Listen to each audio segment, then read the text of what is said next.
Bonjour à toi, cher spectateur. L'Abbé Pierre, une vie de combat de Frédéric Tellier. J'avoue que l'idée me semblait un petit peu bizarre. Parce que déjà, je voyais pas vraiment l'intérêt aujourd'hui en 2023 de faire un biopic sur l'Abbé Pierre. Après, pourquoi pas non plus. Le choix du réalisateur m'a semblé bizarre et de l'acteur principal, même si je l'adore, encore plus bizarre. Mais pour autant, j'étais intrigué par le projet. Le résumé pour faire simple, une icône, une légende, un homme qui s'est battu toute sa vie contre la misère du monde. Comment Henri Grouès, jeune prêtre destiné au couvent des Capucins, est devenu pendant la guerre l'Abbé Pierre. Ça fonctionne extrêmement bien, en ne cherchant jamais à être plus qu'un biopic dans la manière et l'exécution la plus classique possible. C'est un biopic qui va d'un point A à un point Z, c'est un biopic qui ne cherche pas à tergiverser sur son propos, c'est un biopic qui doit raconter beaucoup de choses dans un laps de temps qui finalement est assez court, parce que, mine de rien, résumer pas loin de 60 ans de vie sur 2h20 de film, ça semble assez court comme format. Néanmoins, je trouve que Frédéric Tellier s'en sort assez bien, il apporte une modernité dans sa mise en scène qu'on n'a pas forcément l'habitude de voir dans ce type de biopic. Pour autant, d'un point de vue narratif, dramatique, ça reste très sommaire, c'est-à-dire qu'on suit toute la vie de l'Abbé Pierre sans jamais avoir de digression narrative qui soit surprenante. C'est vraiment la temporalité dans la manière la plus directive possible, sans jamais tenter de fioritures ou de nouveautés.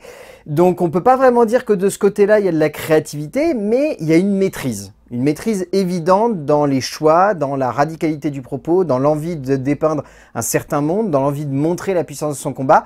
Disons que si Frédéric Tellier ne cherche jamais à créer quelque chose de surprenant au travers de son film, il a au moins le mérite d'emmener son métrage dans une direction, de la tenir, et ça marche plutôt bien. Certains personnages sont difficiles à peindre au cinéma, que ce soit simplement parce qu'il semble complexe de prendre du recul sur leurs conditions, sur ce qu'ils ont été, ou parce que parfois on ne cherche pas à être totalement objectif avec eux et que du coup on risque de tomber dans une hagiographie totale.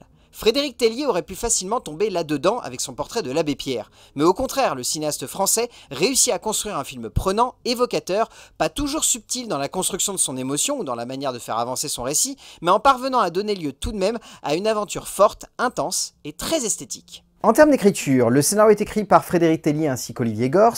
On sent que l'écriture est large, dans le sens où elle a très envie de brasser le plus de choses possible dans la vie de l'Abbé Pierre, de dresser le portrait le plus objectif possible, et je dis objectif avec des grosses guillemets parce qu'il y a un gros souci qu'il peut y avoir avec ce type de récit, et je l'évoque souvent, la géographie. La géographie étant le fait de raconter la vie d'une personnalité sans prendre le moindre recul et en étant, on va dire, le plus élogieux possible, sans se dire « et si c'était intéressant à ce moment-là de remettre en question le personnage ?»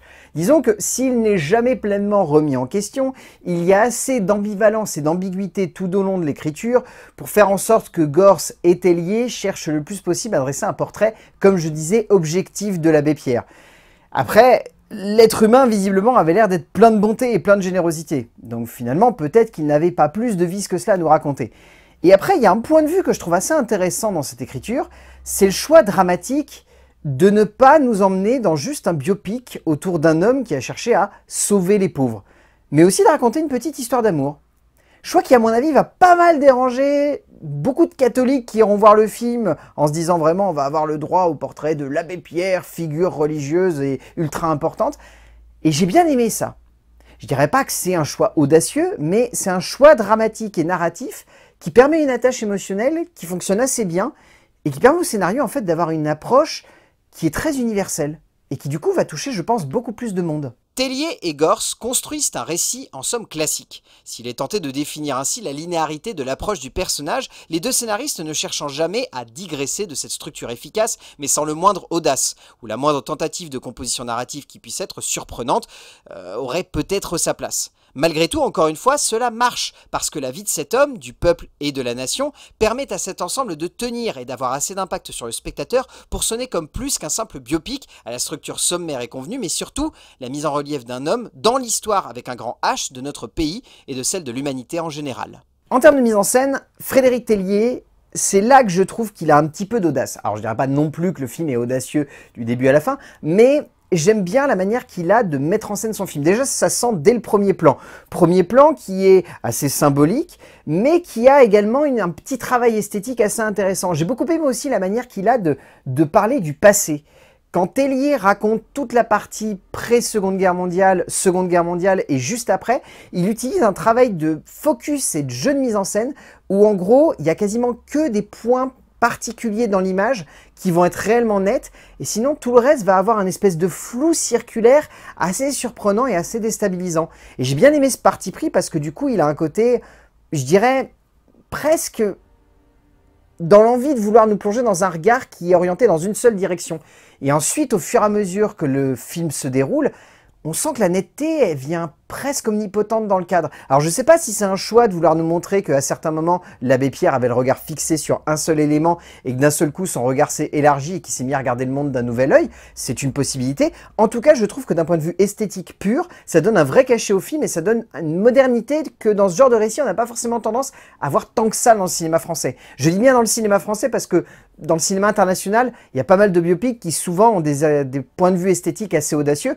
En France, on a tendance à se dire, lorsqu'on fait un biopic, lorsqu'on doit raconter une certaine temporalité, de tout miser sur l'esthétique, on va dire, du décor, de tout miser sur une bonne production design, et derrière de pas forcément s'attarder sur des petits points esthétiques, ce qu'ose Tellier ici, et ce qui est plutôt bien. Tellier parvient à faire de son style assez réaliste et intense d'ordinaire un véritable atout de composition visuelle ici, parvenant à donner ainsi une identité surprenante à son ensemble et ne laissant pas ainsi son film sombrer dans une facilité esthétique où tout aurait été trop lisse et trop facile à faire. Que ce soit par les choix de focale, les jeux avec le flou, le travail autour du découpage et du montage du film, la manière avec laquelle il choisit de nous plonger dans la vie de cet homme, sonne comme un voyage surprenant, dans lequel on prend plaisir à se perdre et à se laisser emporter, sans jamais sentir le réalisateur nous emporter par la main et un peu trop nous guider. En termes de casting, je trouve celui-ci vraiment bon. Déjà, je trouve qu'Emmanuelle Berco dans le rôle de Lucie est excellente. J'ai trouvé l'actrice fantastique et elle démontre encore une fois que si elle est bien dirigée, elle joue extrêmement bien. Michel Villermoz est comme à l'accoutumée extrêmement bon. Dans les rôles plus tertiaires, on a Antoine Laurent, Alain Sachs, Leila Muse, Malik Amraoui, Chloé Stéphanie, Djibril Pavadé, Didier Nobletz, Xavier Mathieu, Maxime Bayeul, enfin beaucoup d'acteurs secondaires sont, je trouve, très bien dirigés parce qu'ils campent des personnages qui n'ont pas beaucoup de temps de présence à l'écran, mais qui pour autant impactent très bien le spectateur. Mais vous vous en doutez, celui qu'on retient, c'est l'acteur principal, qui a réussi quand même dans le ton de la voix, à capter quelque chose de très Abbé Pierre. Il s'est vraiment investi dans le personnage. Je trouve qu'il est vraiment hallucinant et qu'il arrive à l'emporter hyper loin sur une temporalité tout de même très large, et le film compte vraiment sur ses épaules. Benjamin Laverne est une nouvelle fois immense, l'acteur se fondant totalement et merveilleusement dans la peau de ce personnage qu'il campe avec respect, avec justesse, sans caricature ou excès de composition. Au bout du compte, L'Abbé Pierre, une vie de combat, c'est un biopic classique, mais classiquement très bien maîtrisé. Frédéric Tellier arrive à l'emmener dans la meilleure direction possible en proposant un film qui certes ne révolutionne jamais le genre, ne propose pas tant que cela de nouveautés, mais arrive tout de même à parfaitement emmener son film dans la meilleure direction possible, à nous embarquer avec lui, à nous embarquer avec cet homme, par le biais en plus d'une tripotée d'acteurs absolument géniaux, Benjamin Laverne en tête qui est excellent. Mais ouais, L'Abbé Pierre, une vie de combat de Frédéric Tellier, si vous avez l'occasion de le voir en salle, allez-y. Dans le genre, c'est une belle proposition, formellement bien exécutée, qui certes reste simple, mais qui fonctionne très bien. A plus.